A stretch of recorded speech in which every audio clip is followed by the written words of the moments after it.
I'm talking to an expat who has chosen to live in Uruguay with his family in the gated communities in the department of Canelones, which is near the international airport. Alexis is an economist. He was born in the UK. However, he grew up in Uruguay, but then he went back to the UK to do university and stayed there. He stayed there for 30 years, living primarily in London and Newcastle, but being, as he specialized in emerging economies, he also worked in Mozambique, in Zimbabwe, and in Pakistan. He returned to Uruguay in 2017 with his wife and 2 small kids. And well, let's talk to them and let's see what he has to say about the pros and the cons, what daily life is like, and also he very generously shares some important info about the cost of living. So my name is Alexis Ferrand. I am, I guess, both a foreigner and a local in the sense that I was born in the UK, lived in Uruguay till I was 17, left for nearly 30 years, then came back. So I'm both a migrant and a retornado, it's a local language of a returnee as well. Excellent. But I'm returning for long. So when you came back to Uruguay, who did you come with? And also, why did you choose Canelones? So I came back with my wife, my partner, and a young family. Partly we were returning because of the quality of life that Uruguay offered. And we initially moved to the coastal part of Montevideo to an apartment where I was settling in. And we chose Canelones primarily because we wanted to build our own home or buy somewhere, and we were looking around. The prices in Canelones were lower compared to places like Punta Gorda, Carrasco, on the edges of Montevideo towards the airport, which is the area we want to live in. Sorry, let me Punta, because your accent is really strong. Yeah. So Punta Gorda and Carrasco. So those are right on the edge towards the airport, but on the other side of. On the other side, on the other side of the airport. That's correct. Looking at house prices or land prices, well, there's not much land, but house prices mainly, and then coming out here, for me, it was a surprise because I used to be here as a kid when it was farmland, and to find this whole new community that didn't exist was a surprise. And we actually landed on by chance, went for a drive with little kids on a Saturday or Sunday and discovered this new world that I'd heard of but actually hadn't seen. And it's a combination of various factors. And so it was economic because you get a lot more for your money. It was location wasn't that much further out than I expected, and because of the nature of my and our work, we can work quite a lot from home, so commuting time was less of a problem. It was a safety factor.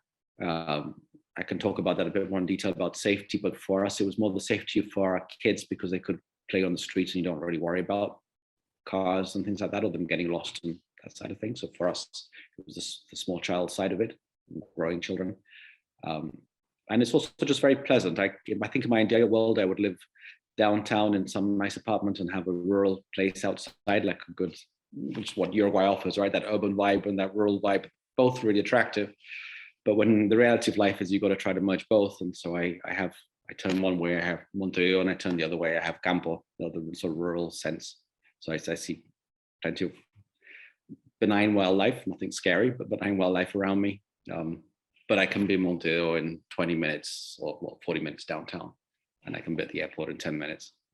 And what year was this that you decided to move? So it was 2017, we bought land and started building in 2018 and moved in early 2019. Okay, great. Yeah. And how old were your kids when you moved there? They were 3 and 5. Okay, great. Now, what surprised you about moving to Canelones that maybe you wouldn't have expected? It can be good and bad. Good and bad. The one thing I do need to add 20 minutes to my journey to town. So a meeting in town, which I don't do very often, is a little bit further. That's me becoming spoiled. In Uruguay, we're used to commuting times that are quite short. I've lived in other cities where less than an hour was good. So I recognize I'm adapting and becoming that you can enjoy that speed, but it's not really a big deal. I liked the bureaucracy. We'll come to the goods and bads of Uruguay in a bit, but moving out to Montevideo, when you go and do some bureaucratic thing, which you don't have to do very often, but particularly when you're arriving in a country, it's a lot more than you'd wish to do. You're going to small offices that treat you they attend to you very quickly. And they were nice in Montevideo, but here they're a lot quicker, as well as nice. In Canelones? Yes, because that's just little offices with 2 or 3 people instead of a huge office with 50 people and a big queue. And what kind of bureaucracy are you talking about, or what kind of services? Your driving license, you're paying tax, whatever your taxes or anything like that. It's not that common. You have to go to the bank. It's a bit more of a town rather than a city. And where do you go to go and do those types of things? So I can go to Ciudad de la Costa. So that's the main metropolitan extension from Montevideo. It's on the coast, which is 10 minutes drive away from here. And the main shopping center has a whole floor of all the government type services there. So you just go there and they're all there. Or I go to Pando, which is this traditional industrial town, which is 10 minutes north from here. And they have all the services as well. Just they're not in one place, but they're probably a bit more established. So they both work really well. So I have a choice within 10 minutes. In Montevideo, I've got to go to the main one downtown and go to see a huge office and deal with that. And they won't have the time to really answer me very much because I've got such a long queue. That was a surprising surprise. Yeah, I was going to say that's really interesting. Huh. Doesn't make the bureaucracy any easier, and some of it's better and some of it's worse, but at least the access is easier. At least you can do so much more online nowadays, right? Yes. You don't really need to go that often to an office. No, it's not a big thing. But when you're moving countries, it's surprisingly how much time you have to spend on those stupid things. Yeah. So that was the good thing. What's the bad thing that surprised you about Canelones? Or maybe not surprised you, maybe just a bad thing. No, I had to assume that being able to, people in Montevideo are less likely to come to visit you. You need to go and see them. There's that sort of psychological thing. I find I tend to go more, whereas before it would have been a bit easier. When I lived in Montevideo, it was a bit more balanced. If I asked if Karen had to come all the way to Canelones, she'd see it as going out of town. Whereas Alexis going to see Karen downtown would be, well, it's a bit of a journey, but it's more normal. I'm not, that's not necessarily what you feel, but it's where we live relative to each other. How often would you pop out to Canelones? Whereas I pop into Montevideo more often. So psychologically, it's easier. Okay. And I guess that also affects like when you go out too. If you want to go out for a beer or for a meal or something? It does. There is increasingly offer around this area. So we have actually quite a funky restaurant that's opened up just down the road that does sort of Mediterranean type food that's really nice. We have a food court probably about 2 kilometers, and they would have a mini bus in some of the neighborhoods on a Thursday and Friday. So if you, I guess, drink a little bit more than you should, you can get the mini bus back. As long as you plan it, but it does need to be a bit more planned. It's less, you can't be so spontaneous. But that's a nice thing that you've got a minibus. That's actually provided by the community. Yes, we share it with, in that case, we share it with 4 communities who got together, have a minibus that connects us to Montevideo once an hour. And on Thursday and Friday nights, it comes back later and we'll stop off in Carrasco, downtown Carrasco, and we'll stop off at this food center. So you can come back in a jolly state if you want to, if you get right, because of course we still got like 0 tolerance, right, with alcohol. So exactly. That's an important detail. Exactly. Yes, it doesn't mean that you're an alcoholic. It just means you had a glass or 2 of wine. Nothing. Absolutely. So so when you came back to Uruguay, you were actually living in Montevideo in a neighborhood, and then in 2019 you moved out to Canelones. What would you say are the major differences between living there in a neighborhood in Montevideo to living in Canelones? Yeah, so I lived in Malvin, which is I guess a suburban part of Montevideo. What's great about Malvin, it's fairly down, it's sort of close to downtown, but it's suburban at the same time. So it's got that. But then you look at the price of a house and you kind of think my kidney's not worth that. So you have to make another choice. You can live in an apartment, at least in my ability of what I could afford. So there are nice houses there, but they're really expensive. So that's why we made the choice. What I liked about Malvin is I could walk to the shops. I could get on the bus easily. It's not once an hour, there's one every 5 minutes. everything was potentially walking distance or public transport distance. So I would say a car wasn't essential, where it was a nice to have rather than need to have. I did have a car, but I didn't use it so much. The one thing I wish would be better here in Canelones is to be able to use a car less. There is increasingly availability nearby, but I would like to cycle there or walk there, and I definitely can't walk, and cycling is not really structured very well. I think it's coming and it's being talked about, but the infrastructure is behind the curve. Malvin is obviously a 100-year-old neighborhood, and these are 10-year-old neighborhoods. So you have a different infrastructure in that sense. Yeah. I think that's what I miss. What I love is I can go for a walk and there's burrowing owls on the corner. I mean, there's what? But little baby owls that live in the ground, and they come Baby out. owls. You've got baby owls in the corner. There's lots of woodpeckers. There's occasionally you see hares and things. And I mean, I like that being close to nature side of it. I live looking 20 meters from a forest. And any other major difference that you'd like to highlight? I think you need to think what's more important to you. If you want quiet and tranquility and that sense of safety and being able to get to beaches and out of town easier, Canelones is definitely much more practical in that sense. If you wanted more access to cultural activities that are on your doorstep, I think Montevideo is obviously, and public transport, I think, is the other one. You do have it here. I do park and drive a lot, but I have to drive 5 minutes and then get the bus. When you talk about when you talk about safety, what would you say that the safety situation was like in Malvin, where you lived before, versus you've already explained what it's like in Canelones, that your kids could go out and play. What would be a difference in your lifestyle, for example? Yeah, so there's two safety aspects. There's general safety and there's child safety.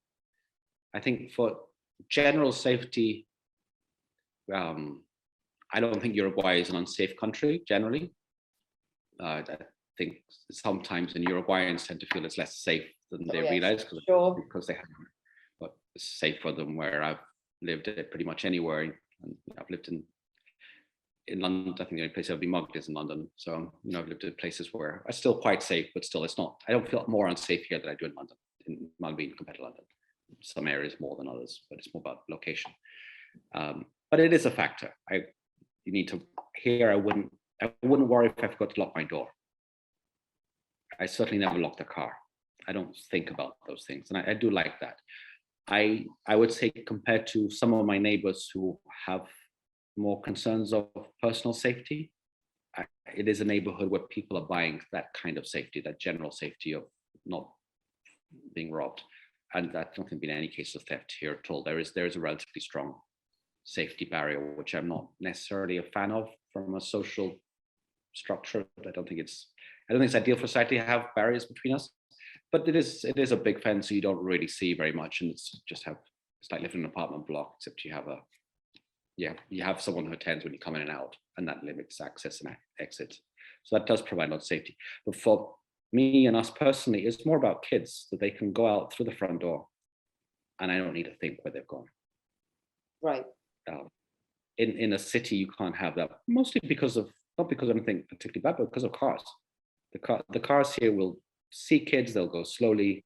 Most people have kids of their own, and within at least that contained space, which is limiting to an extent, but it's still quite a big space. It's a whole neighborhood of 280 houses. I know my kids are safe. If something happens to them, someone will give me a call, and it won't be serious. Got it. And that's very liberating. That's really liberating. To have your 5 or 6 year old girl or boy walk out the door and not worry about them is fabulous. Yeah, absolutely. So I'd like to get an idea of your typical week. So could you take me through some examples of what you do, what you eat, what you spend, like if maybe we could start with a weekday for your children. Okay, so my children go to a school that's maybe 2 or 3 kilometers, a couple of miles away. There's bilingual schools in the area. There's at least 2 or 3 which are within 2 or 3 kilometers. If you go a little bit further, there's the German school, which is near the airport. And if you go slightly further into the edge of Montevideo, there's quite a few more schools that are bilingual schools or high quality private schools. And there are public school options in the area as well. We've chosen the one that's nearest because it gave a good offer. It only does primary school, it doesn't do secondary school, but for our age group, that worked fine. So in that sense, it's very easy. In our neighborhood, there's quite a lot of families that go to those 2 or 3 schools. So you often can share the trips. So we share with another family and we take turns in bringing our kids, which is nice to be able to do that. I prefer them if they could walk to school, but if you got to go drive, it's nice to share that load. It also builds up relationships with people. And there's probably 3 or 4 schools that pretty much every house that has kids, they'll go to those 3 or 4 schools here. So that builds that network. So for the kids that go to school 8 till 4, they'll come back. There's after school activities like baby football in Uruguay is very big for boys, and fortunately increasingly for girls now. There are a couple of girls in teams now. I hope it grows. We can be members of a local club that has after school activities for kids, from ballet to judo to things like that, which you get at a discount if you're a member, if you live in this area. Those are in the neighborhood. That's in the neighborhood. That's in one of the other it's in the main Taona, the original Taona neighborhood, but they give you a discount if you live here as a way of encouraging you to join. So even in the summer, you get free childcare there, which is amazing. Free childcare. Yeah. Colonia Vacaciones, the summer camp. You get 8 hours of summer camp every day through the summer, part-time through the winter.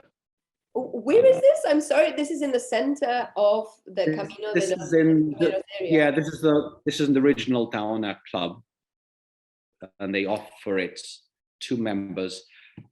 And I'm primarily a member because I get that I don't get it for free, but what I pay for the year covers the cost that I would have to pay anyway. And then I have access to club facilities anyway. Oh, are you happy to give me an idea of what that membership costs and what it offers?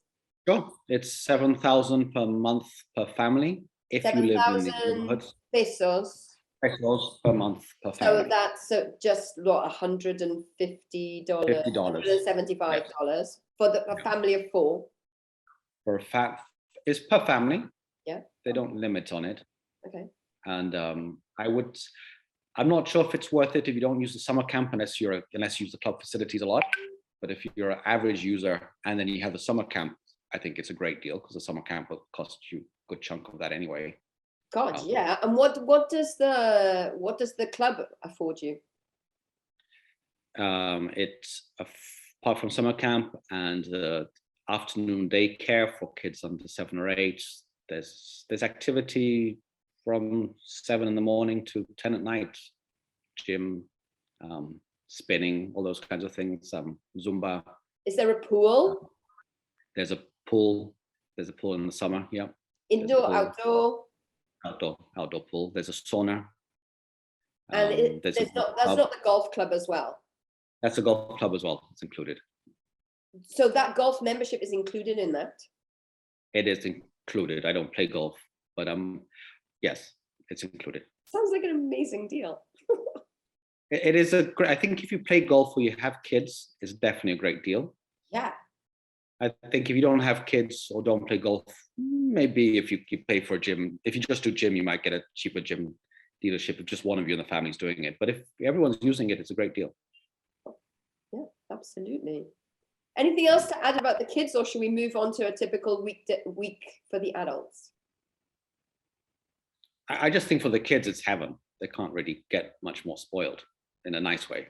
No way, it's great.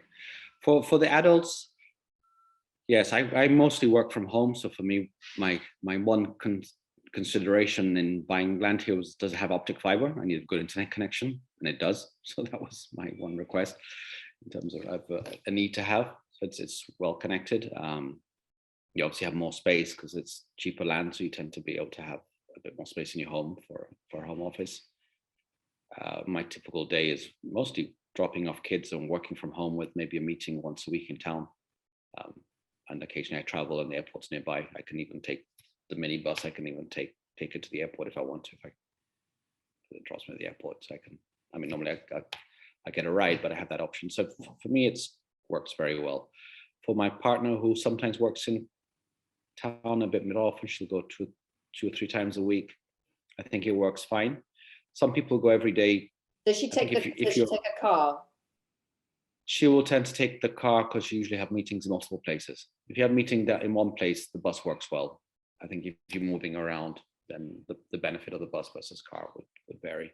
Depends on the meetings are. It's mostly fine. At peak hour, it can get me quite busy. I think if you're commuting at 8 in the morning, it's all the people who live along Ciudad de la Costa, which is that expansion beyond Montevideo, will be going into town, so it can be quite busy, but the rest of the time it's not really an issue. So it's usually just if you're not having to go in for 9 o'clock or 8:30, you just avoid that time and go half an hour later, and then traffic has got better. Get it. That will be a good day. We have increasingly numbers of shops. We have a small supermarket very close by, which is where there's also a few other facilities, hairdressers, butchers, of course, a dentist, a few things like that, and then the restaurant, which actually supplies a surprisingly good range of things and not overpriced. And slightly further away, we have at the Inglesa, we have the Votos and Nicos, so all the big supermarket chains are within 5 kilometers from here, as well as banks and all other facilities, car servicing. And so most of the services are nearby. You won't get such a big range, but you will get at least 2 or 3 choices of most things that you need. And it's really changed just over the last couple of years, right? The amount of services that are arriving, or even the last year, maybe? It has.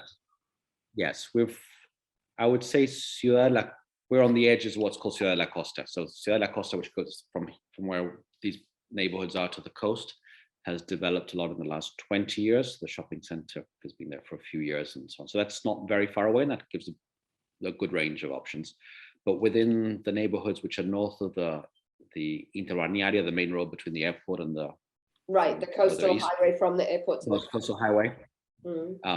There north, which is where all these neighborhoods are developing, has changed. We've always had that small supermarket, which I think is about 10 years old, and a couple other things. But we now have a big supermarket. We have 2 or 3 car dealers. We have 2 banks. There are a lot more things which are within 5 minutes drive, as well as two private schools. One is Ivy School, which is originally was one that's come from Montevideo. It has a branch, and then there's a new Argentine bilingual school. I wanted to ask about that because the one thing regarding schools close by, bilingual ones, is that they at the moment they're just up until, is it 6 years old or 7 years old? The Ivy School, which is the Uruguayan bilingual school, is up to 8 or 9. It'll definitely keep increasing until 12. Each year they go up, and they've built it.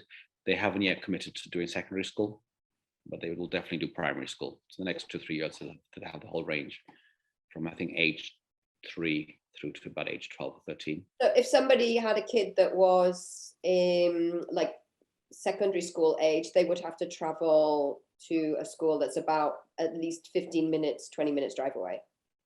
Yes, they'd have to go. The next closest would be the German school, which would be a trilingual school, or to the other bilingual schools in Carrasco, which would be 25 minutes away.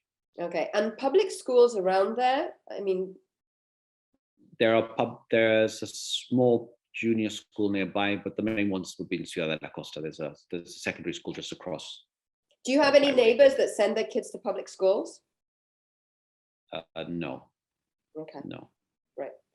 So tell me a bit about alone time for you and your partner. Like, where is your favorite place nearby to go and hang out? Can you describe it?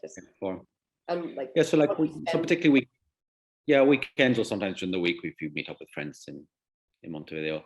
So I think the easiest one is probably the restaurant that's beside the supermarket, because it's changed in the last year and it went from really bad to really good. So you can have brunch there. They have a set menu at lunchtime, and it has its own bakery with sourdough bread and all those kinds of things. So it's very tempting. So it's very easy to go there. I think sometimes we're going to have to make the effort not to go there, because it's literally 3 minutes away, and it's just there. And you walk in, and you kind of it's just a good place to be. How much That would would be the easy. a meal with, you know, like a bottle of wine cost? I haven't tried it with. I haven't asked them for a bottle of wine, though they do sell wine there. A meal would be What do you guys have? 400 to 700 pesos, I guess, something like that, each. And I wouldn't expect a bottle of wine to be particularly expensive. I've tend to go, it's more of a daytime place where I'd go with kids. If I was going out with a bottle of wine, I'd probably be more like happening in Montevideo with friends. I see. Okay, so it's more of a lunchtime place. So you're It's paying more of a lunchtime place. $10 and maybe $17 per head for Yes, lunch. exactly. Yeah. And is that, And it's good breakfast, brunch, or tea. It runs the whole day. great? Okay. Anything else you want to add about, you know, your typical week, or should we move on to the last question? No, I think the other nice thing is the beach is very nearby. Montevideo beaches are nice. In the summer, being able to go down in the morning to the beach in El Pinar or something, it is 10 minutes away. And you have the river side and you have the beach side, and that could be really pleasant as well. Is that where you go on weekends? Yeah, on a weekend, yeah. There'd be a Saturday or Sunday morning or sometimes in the afternoon. But it's the sort of thing you can do quite spontaneously because it is just there. And it is particularly nice. And there's a couple of places you can eat. Sometimes you go in the morning to the beach, then you go and have lunch. And that kind of thing is very pleasant. It's really nice. Absolutely. Okay, so a lot of people dream about moving to another country. I mean, what would you say to somebody about the decision that you made to go and live in, you know, this community, this gated community? Mm-hmm. Mm-hmm. What would you say to them? Yeah, so the decision, one is that you can live you can have a very good quality of life that I guess in Europe or North America would be quite hard to afford for the same cost. So a lot of my neighbors are actually from the wealthier parts of Montevideo. They have apartments and they sell apartments and move here. So it's not in some ways that different from they can move to an apartment and have a home with a big garden and so on, which you don't necessarily want the big garden, but often with family you do, or if you like the outdoors you do. So if that's your choice, it's relatively affordable. If you're coming from big European or North American cities, it's I mean, if you're happy to live in Uruguay, it's a no-brainer because you can get a lot more for your money. In that sense, it's excellent. I think Uruguay is famous for the tranqui. Everything is tranquil. You do definitely get tranqui here, but not tranqui in the sense that what? Laid back. Laid back, yes, laid back, but also relaxing. But it's not that you're completely isolated because you are very close to a lot of to enough things. You know, I can be downtown in the theater in 40 minutes, and I can be in the cinema in 15 minutes, and I can be having a beer with friends 10 minutes away. So it's not any further than when I lived in London. It would take me an hour and a half to get anywhere anyway. Mm. So but I do enjoy that. Yeah, full moons here are amazing, and this starry nights are beautiful, and that kind of thing that you get. It's hard to get that balance in other places.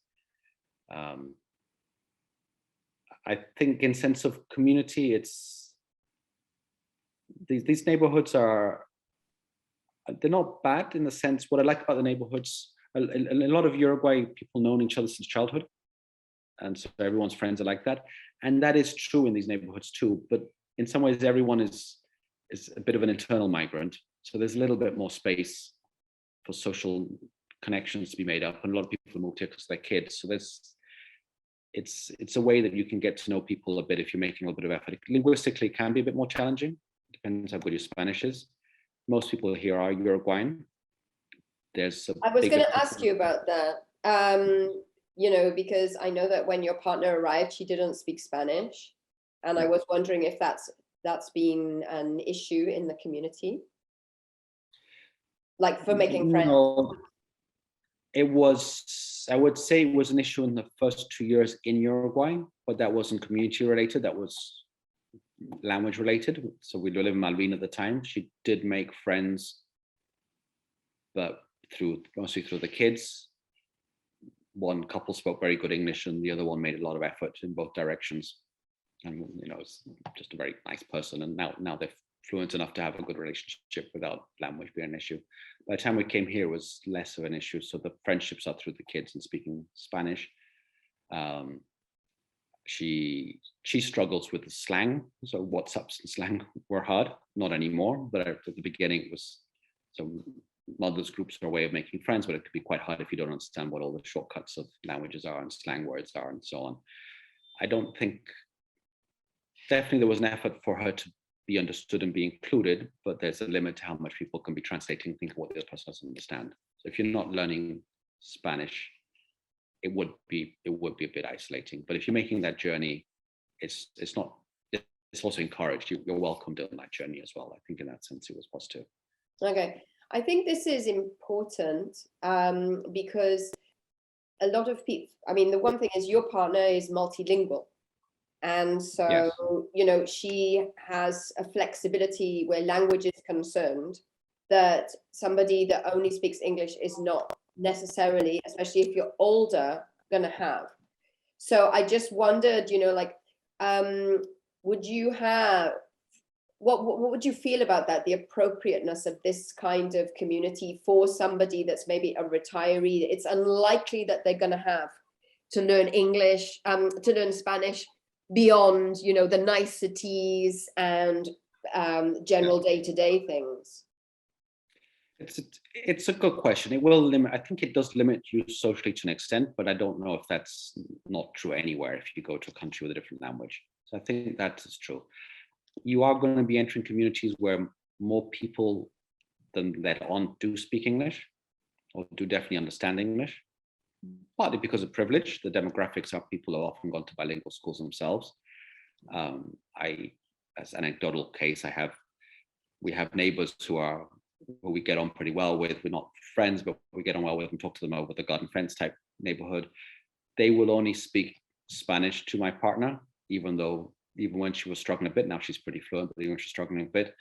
But I've heard them have friends over who clearly only speak English, and they're speaking English to them. They're having a barbecue all in English. And I'm going, what?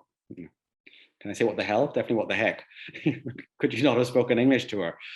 But and they speak fairly well. You know, it's not fluent, but they're telling jokes in English. So they're obviously pretty good English speakers. That's so funny, because my experience is if somebody speaks English, they want to practice with you more often than not. Yes, I think it might depend on who you are and what your profile is. So I think it's probably weird for them to speak English in front of me, if that makes sense. So I do know of a couple from the States who have been here a couple of years, who are not neighbors in this neighborhood, but neighbors in the area, they're making a lot of effort to speak Spanish. I think in 2 years they've done well, but obviously in 2 years the limit how fluent they get. But because they are both American, people assume that they will be speaking English, and the fact that they're making an effort to speak Spanish is appreciated, and that you won't get that same level of I'm embarrassed to speak English in front of you because of, you know, one of you can speak both better. Mm-hmm. So, and they do very well. I mean, they do very well Google Translate as well. They use the WhatsApp translator. I think that's how they get by, and they're practicing their Spanish. But it in that way can work quite well. I don't think, if people know that you're trying, they will open up, particularly if they're not embarrassed by someone else. There's more shyness. Which was your case then? They didn't want to speak in front of you because you speak Spanish yes. Fluently. Oh, interesting. Yes. Interesting. That's my interpretation, but I'm fairly sure that's probably the case. Huh. Anything else to add?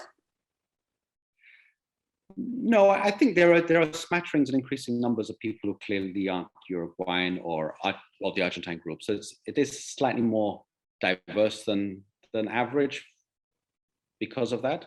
And I think increasingly so. I do hear English more often spoken. And I think because the schools aren't so far away, it is attracting people who begin to look this way out. And there's about 4 or 5 new neighborhoods, as you know, Karen, in this area that are being developed. So there's an explosion of the population in that sense.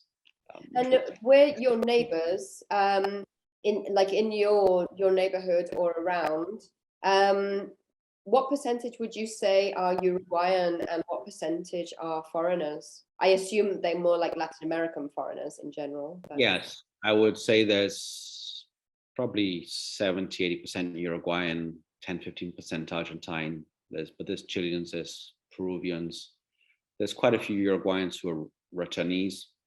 So they're not, I can tell from their WhatsApps, they often have Spanish numbers or a couple of, we have a WhatsApp group for the neighborhood. The Brazilians, 1 or 2 Brazilians.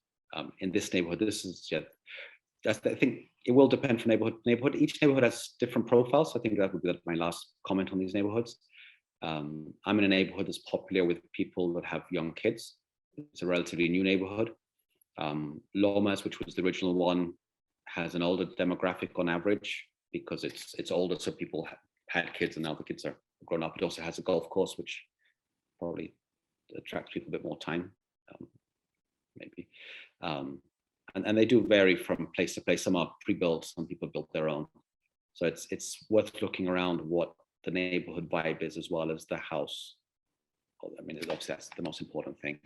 But each neighborhood will have a slightly different vibe to it. None of them bad, but they will vary a bit. I think what I like about being a newer one, it has more sense of community because you're trying to figure out, do you fix the road together? And there's more reasons to talk to each other. But you've got to talk to each other, and sometimes there's a headache to fix, whereas the older ones have more infrastructure developed. Right, so because you're still sorting out infrastructure in your community. So. Yes. Thanks so much. If you're looking for more information about Canelones, visit GuruGuay.com/Canelones. If you are looking for more information about what it's like to build in these communities, these gated communities, then transparency check. My family and I are actually buying in that area, Camino de los Horneros, and I invite you to check out GuruGuay.com/new build for more info.